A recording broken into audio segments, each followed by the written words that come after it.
Another major part of being outside in the winter is that you have a lot of people with colds.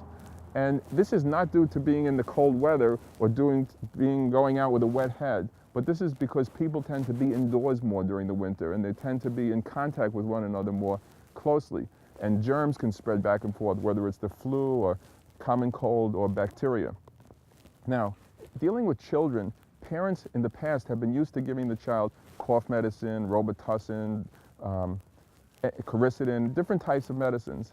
And just last year, or this past year, the FDA met and said, in children under 6, these medicines should not be given because they do more harm than good. They cause horrible side effects, they dry out the body, they dry the lungs out, make it more susceptible to pneumonia, they're bad for asthmatics. So what are you supposed to do if your kid under 6 is up at night coughing, or is outside and has a runny nose and so on? Well, these are some tips that might help you. For a sore throat and coughing, a half a teaspoon of honey seems to be helpful in giving a soothing effect to the child and in stopping the cough. Another thing is to put the child with you in a hot shower area. Turn on the shower, let the steam form. This will help to clear the nasal passageways and help the child to breathe better. Sometimes the kid develops a croupy cough. It sounds like a barking dog. I'm sure those with children can relate to this, and it's 1 in the morning and you're feeling so frustrated.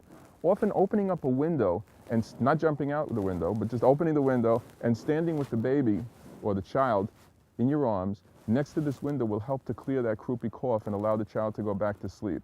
For congested nose, take a syringe, a bulb syringe. You can buy this in a drugstore, and put some saline drops and put it in each nostril, and this will help to clear out the nasal passageways.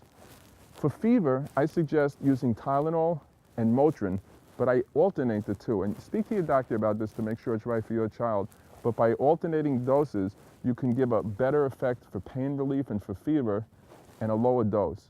So ask your doctor if it's right for you, the Tylenol and Motrin for your child. I don't recommend actually the cold medicines for children at all, because even older children have the same problems. And at the meeting, the FDA voted, just missed the vote to ban it in children 11 and under. But if you have children, avoid cold medicines. Try and use some of the techniques that I've told you. And this way you'll have a healthy child when the cold is done.